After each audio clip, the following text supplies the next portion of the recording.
Hello and welcome back, audience. My name is MassiveBrad and welcome back to my FIFA 19 Liverpool career mode. Now, before we get into today's episode, I just want to say a huge big thank you for the love and support on the channel. And as always, at the start of these episodes, guys, we're quickly going to recap on the previous. So jumping into the previous episode, it was a little bit of a tasty one. Not only did we play two games that weren't in the Premier League, they were actually cup games, we also made our first January signing. But going back to the first game, it of course was against Bristol City in our first game of the FA Cup. Obviously, other teams have been playing in the FA Cup, and we finally played our first game. We come up against Bristol City and absolutely dominated them 3-0. I don't even think we got out of second or third gear. We kind of paced up a little bit, started scoring goals. Once the first goal come, we cruised the rest of the game. And then moving on into the second game, of course, that was also against Burnley in the first leg, because we've got two legs against Burnley. We are in the semi-finals of the Carabao Cup. Now, we went on to win that 2-0, so in just 2 weeks' time when we face them again, we've got a 2-0 lead, so I was very happy with that. And of course, as you guys know, if you have watched the previous episode, we signed our first January transfer. It was a free. He will be joining us in Season 2 of the Liverpool career mode, and that is the Arsenal man,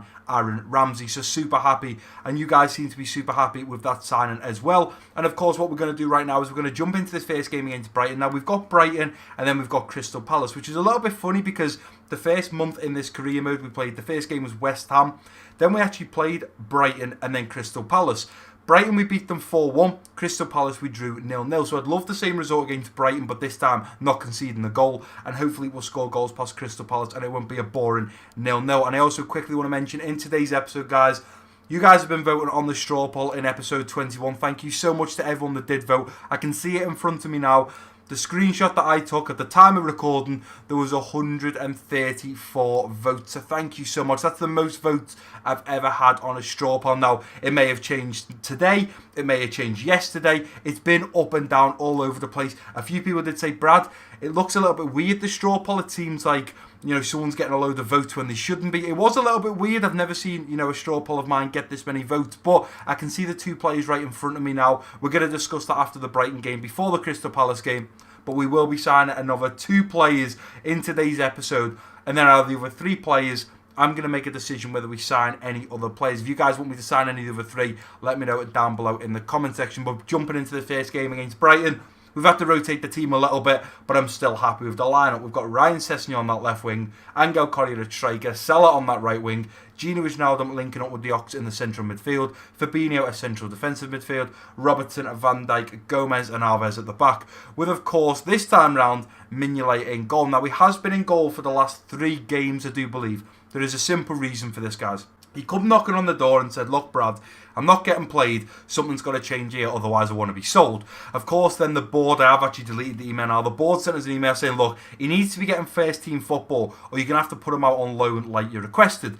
Now, of course, the straw poll included Alphonse Areola, which is a goalkeeper. But a lot of you said, Brad, don't get Areola, just keep Mignolet. So what the plan is to do with this, guys, and this is going to give it away that Areola isn't in the top 3, or the top 2, should I say. We're not going to sell Mignolet. We're going to keep playing him, get him happy, and then when it comes to Season 2, we are going to look at getting a backup goalkeeper to Alisson. As soon as Karius comes back, I'm going to offload Mignolet, offload Karius, and we will look at a brand new keeper. But let's get into this game against Brighton. We are travelling to the Brighton Stadium. I'm looking forward to it. We're coming off the back end of another amazing wins, and hopefully we can just keep this up. So let's get to the Amex Stadium and hopefully bring home 3 points.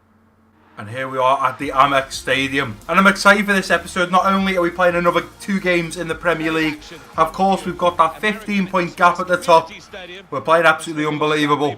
But we're also going to make another 2 signings. We've already got Aaron Ramsey. The question is, who are going to be the 2 new signings joining us for Season 2? But right now we've got to focus on this game against Brighton. We've already beat them 4-1 earlier on in the season. Hopefully we can get a similar result, just without that 1 goal in the back of our net. Not really sure why we didn't get anything there, but never mind. Let's play this back. Let's go over the far side, flick that on. And here goes Gino Wijnaldum now pushing forwards. We are in behind. Let's try and put a nice little cheeky ball in now. Looking for Salah in the middle. Takes a deflection from Duncan. It's kept. Oh no, it wasn't kept in. We've got to be careful here. Got to be careful here. And they're coming forwards, lads. Be careful. Good block there from Robertson. Robertson again. Get there, Robertson. Keep the pressure on. Shot comes away. Mignolet gathers. No problem. Looking around the corner there for Correa. Correa has put it through to Ryan Sessegnon. The young man, he should be through. He's going to get his shot off. And Ryan makes a huge save. from the back. Robertson round the corner to Fabinho, laying it off to Gini Wijnaldum. Going to look round the corner. Here we go. It's come to Sessegnon though. He's got the pace, and he should have. He cuts it back. Little nice ball in now. Looking for Salah. Salah's there, and Ryan with another huge save. Sessegnon done very well then to get off the mark, keep that ball in. Nice little weighted ball in. Salah drags himself into the middle, puts his laces through it, and Ryan with another huge save plays it through to Fabinho. Fabinho keeps it up nicely, and the referee has blown for half time. And I'll tell you what, we've had 2 or 3 good chances, but we're not scoring them. They need to be in the back of the net. Brighton having 1 or 2 chances themselves, but realistically right now we're in second gear. We need to up that gear. We need to put our foot down, and we need to get a goal. But hopefully, jumping back into the second half for exactly the same team, that goal will come very soon. Here's Fabinho, Van Dijk, Gini Wijnaldum, laying it up to Gomez, who is injured. Going round the corner now to Ryan Sessegnon. Surely we should be in behind here. Ryan Sessegnon to finish it, and he does. There we go. There we go. Finally, that goal comes. I'm a little bit worried here. That's why I'm not over the moon and screaming with that goal. We played the ball at about the halfway line to Gomez. I wasn't sure why Gomez was there, but he's picked up an injury. I'm not sure if he picked it up further up the pitch, but he's injured right now. So I'm going to have to look in the next 5-10 minutes at maybe taking him off, depending if he can run this injury off. But hopefully it's not too bad of an injury. But there we go. We've gone 1-0 up, and that's what we needed. And straight away we are on the break. Angel Correa through the middle. Surely this is going to be the second. Angel Correa, 2-0. That is what I'm talking about. 2-3 minutes, 2 goals. We score our first goal, and we go from second gear to third. Now we've gone from third to fourth. We'll find another goal, hopefully, and then we'll bring it back down to second or first gear and just cruise the rest of the game. But very happy with that goal. Angel Correa, once again, that's his 4th goal in the Premier League. He doesn't get very many starts, but when he does, and he gets a goal, he's absolutely unbelievable. And here's Salah. Salah looking to release Angel Correa, who's through again. Is this going to be a second? Angel Correa, Ryan stops it this time. Denies him a second goal within a couple of minutes. Nicely done. He's put the pressure on. Van Dijk, you're going to have to get there, son. Don't let him get that ball in. Ball comes in. Mignolet's there. Oh, my word. And Dani Alves, the ball comes in. Mignolet comes for it. Mignolet being Mignolet, he comes for it. He dives instead of just grabbing it. And Dani Alves has scored a goal, but at the wrong end of the pitch.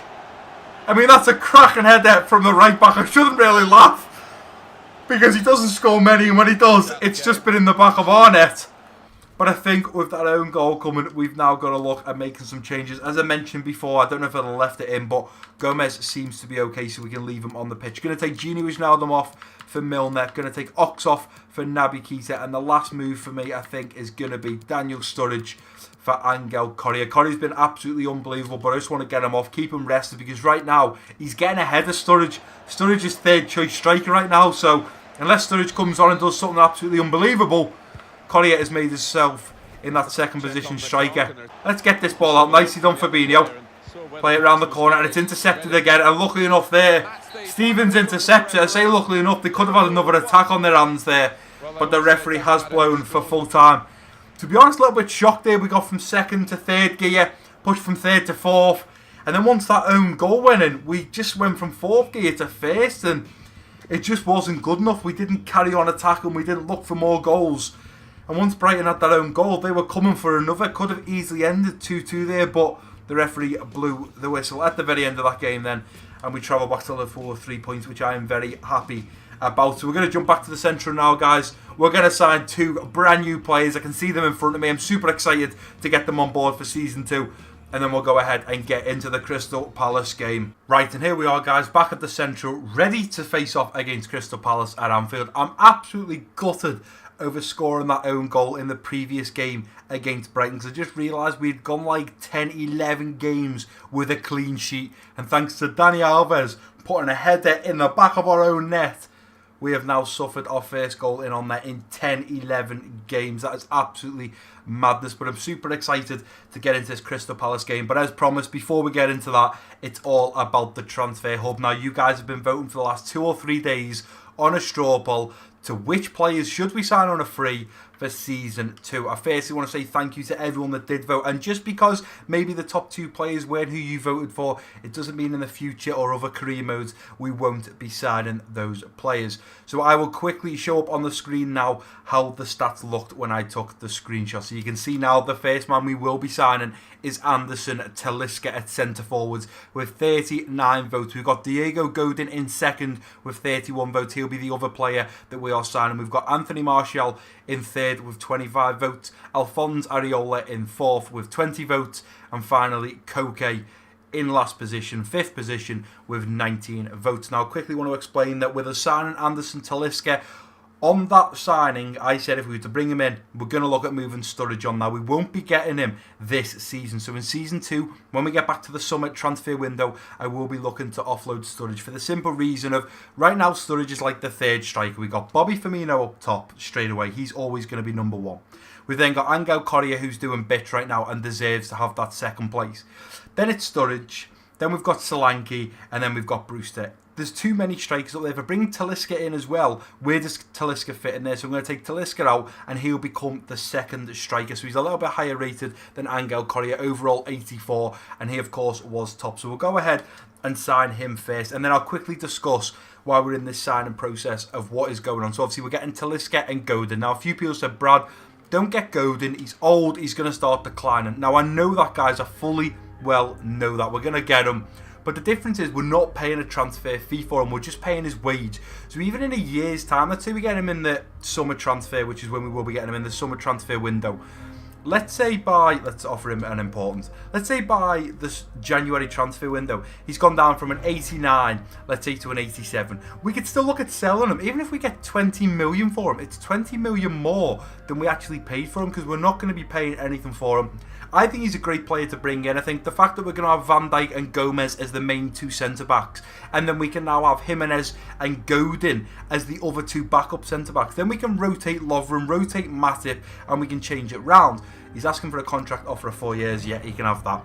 We can also look at possibly moving Gomez to play at right back behind Trent, because right now, unfortunately, Dani Alves is going down. We signed him at an 82. He's now down to an 80, which means he's going to keep going down, which is bound to happen. He's 33 or 34. So he's going to keep going down. We're eventually going to have to look at bringing in a backup right back, or maybe just move Gomez to that position. Now, a wage for Talisca, this is a little bit difficult because he's currently on 17.5k a week. Realistically, he's in the Chinese league. He's definitely not getting that. He's currently playing for Benfica, but I do believe he's on loan this year, so he's getting a lot more than that. So I'm not really sure why FIFA doesn't throw him on, 250, 300 grand a week, which is probably what he's on. But I'm going to go and offer first. Let's offer 50k and a signing on bonus of $500,000. I feel like that's a fair amount. We don't know too much about him. We know his age, we know his overall, but we've never played with him. And this is what I like. A lot of people, when they do career modes, they go after the same players. They either sign for a big team and go after the Mbappes, the Ronaldos, the Messis, the Neymar. Whereas I like being a little bit more realistic with this. And maybe Talisca could be a realistic signing, but it's also the fact I've never signed them before. So it's a little bit interesting. We're going to go ahead and remove that bonus. I'm going to ask him to bring that down. If he meets me at 60... Oh, that's the wrong one, Brad. If he comes down to 60k a week, I'll give him the 580. I'm just hoping it comes out of this year's money and not next year's. So he's keen on signing, but he wants 66. You know what? I'm not going to argue, guys. Let's just give him the 66k a week. 580,000 is his signing on fee, but we don't need to pay a penny for him. There's no transfer fee going to Benfica, so we've got him on a free. Happy days. He is worth, I do believe, 36, is it? 36.5 million or something. So a real good signing there. So we've now signed Talisca, and we've also signed Aaron Ramsey. Now I quickly want to go over something in a minute to do with Ramsey, guys, but let's go ahead and sign the final guy, which is this one here, Diego Godin. We did look at getting him. We were going to pay around I do believe it's 36 million for him earlier on at the start of this series. But this time round, we're getting him for nothing, 39.5 million, and we're not having to pay a penny. Really, Atletico Madrid should have offered him another year, but we can potentially get him now. So he's asking for a crucial. What I'm going to do first is a little bit of a risk, because he is an overall 89. He's age 32, so he's in his prime, or he's a little bit after his prime.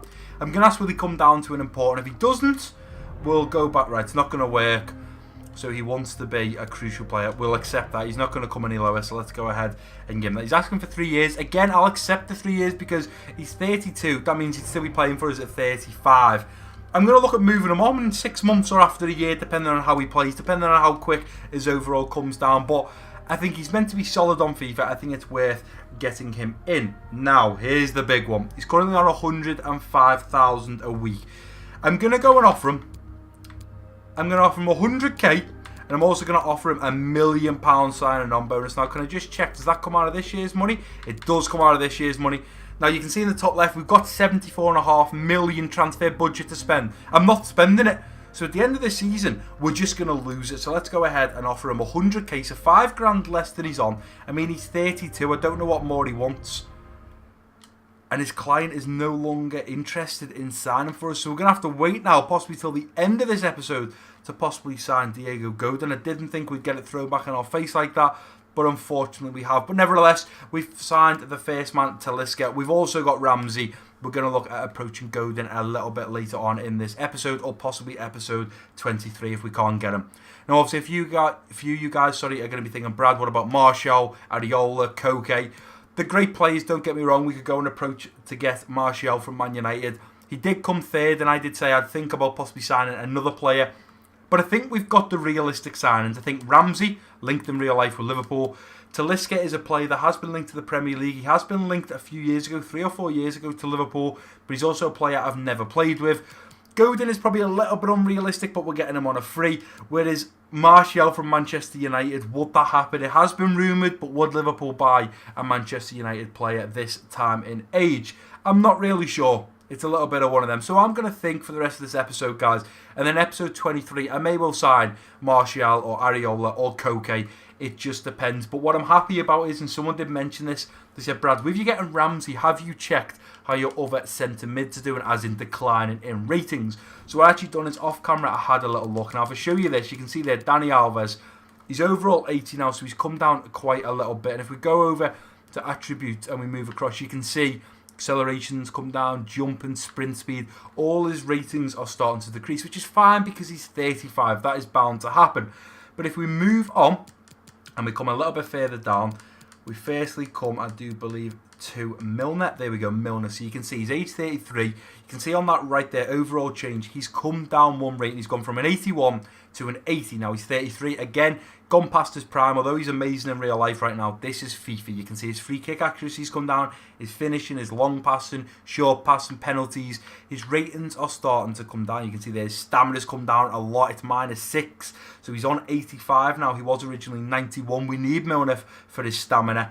You can see he's starting to decline. If we move on a little bit further, we come across Adam Lallana again. Now, he's had no overall change. He's still at an 81, but you can see his stamina's gone down 3, interceptions down 2, finishing's down 2. He's starting to decline now. He's 30, so Milner and Lallana are not going to get any younger. Next year, Milner's going to be 34, Lallana's going to be 31. This is the prime time now to bring Ramsey in, just as a bit of a backup. We've still got the likes of Gino Wijnaldum, who's 28 and in his prime. We're getting Ramsey, who's 28 and also in his prime. And then we've got youngsters like Naby Keita. We've got Alex Oxlade-Chamberlain. We've got youngsters coming through. But the last thing I want to ask you guys is, finally, after probably 3 or 4 months playing in this season, we finally get to play our strongest going forward 11. Now you can see we've got Mane on that left wing, Roberto Firmino striker, Salah on that right wing, Gino Wijnaldum and Naby Keita in the central midfield, Fabinho in the central defensive midfield, Robertson, Van Dijk, Jimenez and Trent at the back, with Alisson back in net. Now, although this might not be the best team to physically play with, when it comes to rating, that is the best team. And the one thing I want to ask you guys is, we've got 75 million to spend. Is there any position there? Now, I want realistic, okay?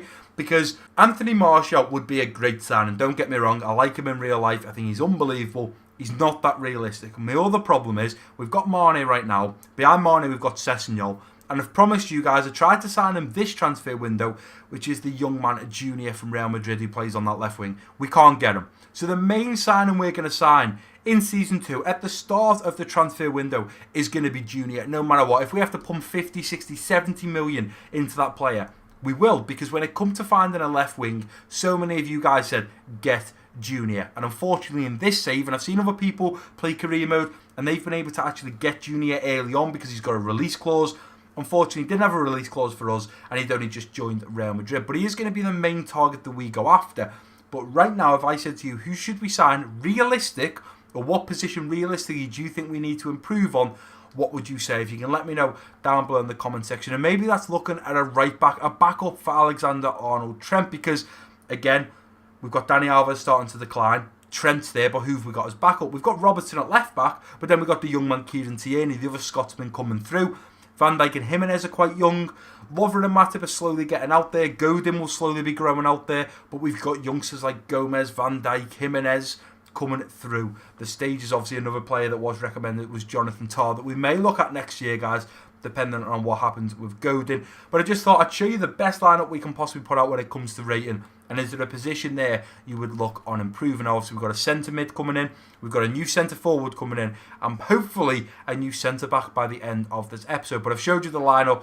Let's go ahead and get into this game at Anfield against Crystal Palace. We did play them for the second game in this series. Going right back to the start of this season, we only managed a 0-0 draw. We've of course just played Brighton. We beat them 4-1 at the start of the season. We've just beat them 2-1 and unfortunately suffered a goal in the back of our net after 10 games. But hopefully we can turn that round, score a couple past Crystal Palace, and hopefully not concede. Now we've got Alisson back in net. And here we are back at home, back at Anfield for the second game in today's episode. We just need to get into this. I'm hoping Bobby Firmino can get on the score sheet. I do believe he's 5, maybe 6 goals behind being the top goal scorer in the Premier League. I'm hoping we can find him a goal or two in this game right now. Let's go into Salah, looking straight round the corner to Bobby Firmino. Trying to play Mane in, nicely done. Play it back, looking for Salah. Salah to put in the back of the net, and he does. We're 4 minutes in, and we've already put one in the back of the net. Beautiful bit of football there from Liverpool. Nice little ticky-tacky passes. Played it right across the face of goal to Mohamed Salah. And he buries it in the back of the net. That was a decent goal, and already such an early goal. Firmino to Mane. Look at this. Squares it. Salah pulls back and smashes that in the back of the net. 1-0 after 5 minutes. That is a good start. Let's hope for many more. Here's Salah turns. Looking to put Bobby in now. Bobby's in. Let's hit this. Bobby strikes. And it's in the back of the net. What a beautiful goal. The Brazilian man takes it on. It's outside of his right boot and buries it. 19 minutes into this game at Anfield, and we're already 2-0 up. This could potentially be a cricket score. Well done from Salah there. Took it down nicely. Plays it into Bobby. Could have maybe took another 2 or 3 steps, but decided to just hit this before Van Aanholt got closer. Hit it on the outside of the boot, and we beat Crystal Palace keeper for the second time in today's game. Fabinho looking round the corner now to Naby Keita to go in to Firmino. Looking for Naby Keita once again. Is he going to be offside? I think he was. So we go to Salah, who's going to cut this back. Nice little dig. Keita's there, and I tell you what! What a stunning goal from Naby Keita! What a stunning goal! Oh, that was unbelievable. Absolutely unbelievable, Jeff. Look at this, beautiful ball through to Salah. I cut it back, little dink in, and Naby Keita just goes for the overhead kick. No player deserves to be going for that overhead kick from there. There should be a defender much tighter to him, and he absolutely rockets that in the back of the net. Ball into the middle, we're going to have to deal with that. Fabinho doesn't get there. Watch out, lads, come on, let's do better than this. Get rid of it, nicely done Fabinho. Right before half time, and they were going for it. Let's win this, keep it in. Nicely done. There's Mane, and there we go. Referee blows for half time at Anfield. Tell you what, a little bit of panic in the box then between Van Dijk, Jimenez, and Alisson. No one knew who was going for the ball. Palace could have easily put one in the back of our net there, and that would not be good news. We may be 3-0 up, but if Palace get a goal, there's no reason why they can't fight back for a draw or possible win. I'm happy with how the team's playing. We're 3-0 up. We're absolutely cruising here. I'm going to look for more, of course. Salah, Firmino, Mane. We need to get more goals in the back of the net, so let's just hope they come sooner rather than later. Bobby is in the middle. Nice little flick from Salah. Playing it into the middle for Fabinho. I'm going to hit this first time with Fabinho, and I tell you what, he does have a crack, and it's going on target. I absolutely love Fabinho's shot, you know. It looks like it's going to go miles over. You power it up, but it just drops at the last minute. Absolutely unreal. Naby, Fabinho, back heel off Firmino, and unfortunately the keeper gets there. There's Fabinho, win that Fabinho, nicely done. Playing it round to Salah. Salah looking at playing in Naby Keita. Naby Keita! There we go. There we go. And there's the fourth. There is the fourth. I should have maybe shot with Salah. I was thinking the ball dropped nicely to him at his feet, but I'd already pressed the through ball. And Naby made a nice run. Stayed onside. and we find a fourth. 4-0 up against Palace. Bearing in mind, earlier on this season, we drew 0-0 with them. Firmino's gone a little bit wider than I would have liked, but let's try and dance his man. Here's Firmino now. Still Firmino. Still Firmino. Look at it hitting one. Firmino hits the crossbar. Lads, we've got to do better than this. Milner to get there. Nicely done. Here's Salah.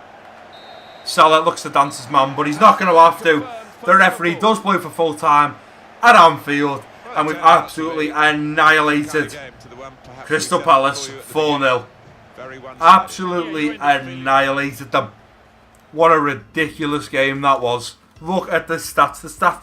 I mean, look at it. 6 shots and none on target for Crystal Palace. 17 shots, 10 on target for ourselves. We played absolutely unbelievable. Salah, Bobby, Mane, Naby Keita, Fabinho. We all played so unbelievable, and everyone played very well. A transfer offer has come in for Lazar Markovic.